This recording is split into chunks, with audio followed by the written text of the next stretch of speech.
She was 19 years old. She had no business degree, no family name, no mentor waiting to pull her through the door. What she had was a mother who worked 3 jobs to keep the lights on, a second-hand laptop, and a mind that never stopped calculating. When they laughed at her in that boardroom, and they did laugh, she did not cry. She did not storm out. She simply opened her folder, set it on the table, and said, "The company loses $4.7 million the moment you approve this proposal.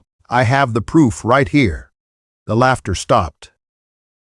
What happened next changed everything, not just for Elena Cruz, but for every person in that room who had forgotten what it means to be truly seen. This is her story. Elena Cruz had learned to read spreadsheets before she learned to drive. Growing up in the small apartment on Morrow Street, apartment 4B, 3rd floor, the one with the window that would not fully close, math was not a subject. It was survival. It was her mother Rosa sitting at the kitchen table at midnight, arranging envelopes by urgency. Electric bill, rent, pharmacy, the envelope that always stayed sealed the longest, groceries. Rosa Cruz had been 19 when Elena was born. She had been alone since Elena was 2, when Elena's father left without a forwarding address or an explanation that made any sense. Rosa never spoke badly of him. She only said, quietly, that some people are not built for staying, and that staying was the braver choice. So Rosa stayed. She stayed through waitress shifts that ended at 2 in the morning. She stayed through a second job answering phones at a call center, and a third folding linens at a hotel on weekends. She stayed through fevers she could not afford to rest from, through Christmas mornings that were modest, but never cold, because Rosa Cruz had a gift for making warmth from very little. Elena watched all of this. She cataloged it the way a careful mind catalogs what it loves and fears at the same time. She watched her mother's hands, always moving, always working, and she made a silent promise to herself when she was 12 years old. Sitting on the fire escape with a library book about accounting, "I will fix this. I will find the place where the numbers go wrong, and I will fix it." By 17, she had taught herself basic financial modeling from free online courses taken on a phone with a cracked screen. By 18, she had done bookkeeping for 2 small neighborhood businesses at no charge, just to learn. By 19, the age her mother had been when her whole life changed, Elena Cruz had landed a junior analyst position at Langford & Associates, one of the most prominent investment firms in the city. She did not tell them she was a teenager. The application had not asked.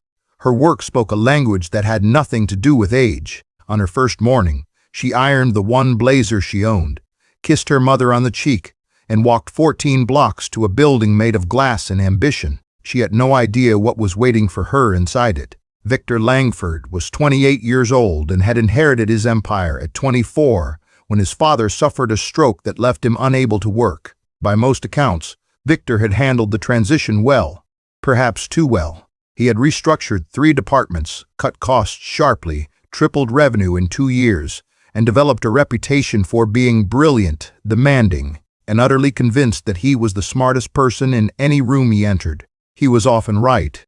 That was the problem. When you are right most of the time, it becomes very easy to assume you are right all of the time. And when you are powerful, there is rarely anyone in the room willing to tell you otherwise. Victor's management style was not cruel in the way of villains. It was cruel in the quieter way of men who have never been made to feel small, who have therefore never learned how large that feeling is. He did not shout.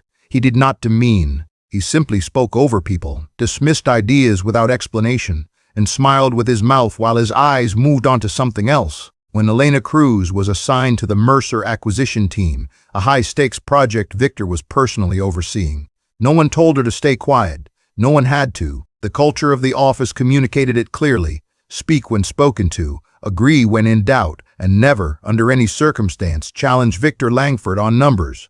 Numbers were his domain. He had said so himself more than once, usually when dismissing a junior analyst's concern with a wave of his hand and a phrase that had become something of an office motto, spoken in whispers. "You know nothing about this." Elena heard those words on her 3rd day, directed at a colleague who had gently flagged a discrepancy in a quarterly projection. The colleague had nodded, gathered his papers, and said nothing more. Elena went home that night and opened her laptop. She pulled up the Mercer file, the one she had been given access to as part of her onboarding, and she began to read. She read for 4 hours. By midnight, she had found something. She stared at the screen. She double-checked. She triple-checked. She built a separate model from scratch to verify. The number did not change. $4.7 million. Gone. If this proposal goes through as written. She closed the laptop. She lay in the dark. Her mother was already asleep in the next room, her breathing soft and even, earning rest she had worked very hard to deserve. Elena made a decision. She would bring it to the meeting. She would say something. She would not be the colleague who nodded and gathered his papers. The quarterly review meeting for the Mercer acquisition began at 9 o'clock sharp. Elena arrived at 8:45. She had printed 3 copies of her analysis, one for herself, one to present, and one she kept folded in her blazer pocket like a lifeline. She had rehearsed what she would say 17 times in the bathroom mirror that morning. While her mother knocked gently on the door and asked if she wanted toast before she left, she had said yes to the toast. She had eaten half of it. The boardroom was everything her apartment was not. Expansive, cool, deliberately intimidating. The chairs were leather. The view from the windows showed the city laid out like a map of everything that was possible, if you were the right kind of person. Victor entered at 9 exactly. He did not look at Elena. The presentation began. The lead analyst, a man named Gerald Marsh, walked through the Mercer proposal with the ease of someone who had done this many times. Numbers appeared on the screen. Victor nodded. The other executives nodded. The room had the comfortable rhythm of people who expected agreement. When Gerald reached slide 14, the financial projection slide, the one with the error embedded in line 43 of the underlying model, Elena raised her hand. There was a pause. Victor looked at her for the first time that morning. Yes, his voice was not unkind. It was simply distant, the way a person speaks to someone they have not fully registered as being in the room. I think there may be an error in the revenue integration model, Elena said. Her voice was steady. She had practiced steady. I ran a separate analysis last night, and the numbers don't reconcile with the Mercer depreciation schedule as filed. Gerald Marsh blinked. One of the other executives shifted in his chair. Victor leaned back. A small smile appeared. A separate analysis, he repeated. Yes, sir. You ran a separate analysis. He said it again, and this time 2 of the executives smiled as well. Not because it was funny, but because Victor was smiling. And smiling felt safer than not smiling. You've been with this firm for how long? 11 days. The smile widened. Someone at the far end of the table coughed to cover what might have been a laugh. 11 days. Victor looked around the table. She's run a separate analysis.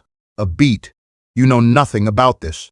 The Mercer model has been vetted by 3 senior analysts and my own team. But, please, he gestured with his hand. Open and slightly mocking, continue. The laughter came then, careful laughter, the kind that says, we are laughing with the powerful man, not at the girl. We are safe. Elena felt it land. She felt it in her chest, in that place below the sternum where humiliation lives before you decide what to do with it. She thought of her mother's hands. She thought of the envelopes on the kitchen table.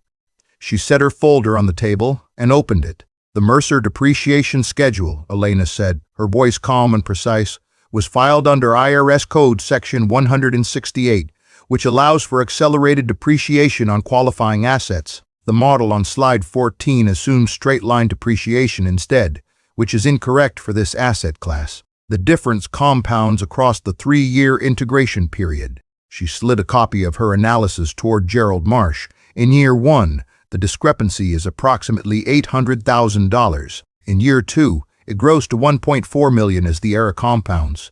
By year 3, when the Mercer assets are fully integrated and the error has multiplied through 4 downstream calculations, the total exposure is $4.7 million. She paused. Then she added very quietly, if the proposal is approved as written today, the company absorbs that loss before the 4th quarter of next year. It won't show on the surface immediately. It will look like a performance issue. It will probably cost someone their job, the wrong someone, before anyone traces it back to the original model. The room was absolutely still. Gerald Marsh was reading. His finger moved down the page the way a finger moves when a person is not reading for pleasure. One of the senior executives, the one who had coughed to cover his laughter, pulled the analysis toward himself and read the same minds. Victor had not moved. His hands were flat on the table. The smile was gone. Elena kept her eyes on her own copy. She did not look at him. She did not want to see the moment his face changed, because she did not want him to feel any more humiliated than was necessary. She had not come here to make him look foolish. She had come here because $4.7 million belonged to the employees of this company, to its investors, and, in some small, indirect way, to the people like her mother who worked and never quite arrived at the security they deserved. Gerald Marsh set the paper down slowly. He looked at Victor. "She's right," he said. The two words fell into the room like stones into still water. The depreciation classification is wrong. I don't know how it was missed in review, but she's right. Another executive, the numbers check out. Another, this would have gone to the board next week. Another, quieter, to no one in particular, 4.7 million. Victor looked at Elena. Elena looked back. She had expected anger. She had prepared for dismissal, for being asked to leave, for any number of responses that powerful men deploy when they are surprised into humility. What she had not expected was what actually crossed his face in that moment. It was something she recognized from her mother's kitchen table, from the moments when Rosa Cruz looked at an envelope and understood, clearly and without comfort, exactly what it meant. It was reckoning. The meeting did not end dramatically. There was no standing ovation, no moment where everyone rose to applaud the quiet girl with 11 days of service and a mind like a scalpel. Life is rarely as tidy as the stories we tell about it. Instead, Victor called a 10-minute recess. The room broke into urgent, low conversation. Elena was not asked to leave, but she was also not included. She simply remained at the end of the table while decisions were made around her. Like a lamp that had done its work and been forgotten in the daylight, she gathered her papers. She walked to the hallway. She found a bench near the elevator bay, and she sat down and she breathed. Slowly, the way her mother had taught her on the nights when the envelopes were very bad, and breathing slowly was the only thing left to do. She was not sure what she felt. There was relief and there was exhaustion, and somewhere beneath both of those things, a grief that surprised her. The grief of having been laughed at in a room full of people who should have known better, of having been made to feel small before she was allowed to be right. The laughter had been brief, but brief things can leave long marks. Her phone buzzed, a text from her mother. "How did it go, Mija? Did you eat lunch? I left rice in the pot if you're home late. Love you." Elena read it twice. She pressed her lips together. She typed back, "I said what I needed to say. I will tell you everything tonight. Love you more." She put the phone in her pocket. She did not go back to her desk. She sat in the hallway and she thought about her mother's hands. Those hands that had folded hotel linens at midnight, that had written grocery lists on the backs of receipts, that had rested on Elena's hair when she was small and frightened, and the world felt very large and very indifferent. Those hands had made her. Those hands had made her exact and careful and unwilling to let a wrong number go unchallenged. Whatever happened next, whether they kept her or let her go, whether they praised her or pushed her out, she had said the true thing. She had stayed. That was the braver choice. Her mother had told her so years ago in a different context, but the lesson was the same. 20 minutes later, a young woman from HR appeared and asked Elena to come to Victor Langford's office. Elena stood, smoothed her blazer, and followed. Victor Langford's office was quieter than the rest of the building. The city moved below the windows in soundless urgency, and the room itself felt like a place where large decisions had been made and unmade many times. He was standing when she came in. He gestured to the chair across from his desk. She sat. He sat a moment later, and Elena noticed that he sat carefully, the way people sit when they are no longer sure of the ground beneath them. He looked at her analysis on the desk between them. He did not open it. He had already read it. "How long did it take you to find it?" he asked. "About 2 hours," Elena said. "I ran the model twice to be sure, then cross-referenced the Mercer filing with the IRS schedule. Once I knew what I was looking at, the rest was straightforward." He nodded slowly. "Gerald tells me the error originated in the third-party valuation report we commissioned. It wasn't our model that was wrong, it was the source data." "But," he stopped. He chose his next words with more care than she had yet heard him use. We should have caught it internally, at multiple checkpoints. A pause. I should have caught it. Elena said nothing. She understood the weight of what he was doing. He was not a man accustomed to saying the word should have. I was dismissive of you this morning, Victor said. In front of the room. I want to acknowledge that. He met her eyes. That was wrong, not just professionally wrong. Wrong as a matter of basic respect. Elena held his gaze. I accept that, she said, and I want you to know that I did not bring the error to the room to embarrass anyone. I brought it because it was real and it needed to be said. I know that now. A silence that was not uncomfortable. Outside the window, a bird banked in the wind and disappeared behind a building. You are 19, he said. Not a challenge, simply a fact. He was holding up to the light. Yes. Your application listed a certification in 2 years of private bookkeeping. It didn't list, he paused. Whatever this is, Elena agreed quietly. My mother taught me. Not accounting. She doesn't know accounting, but she taught me that numbers don't lie if we look at them honestly, and that looking honestly takes courage. Victor Langford was quiet for a long moment. Then, I would like to offer you a role on the Senior Analysis Review team. It comes with a significant salary adjustment and direct reporting access. You would be the youngest person at that level in the history of this firm.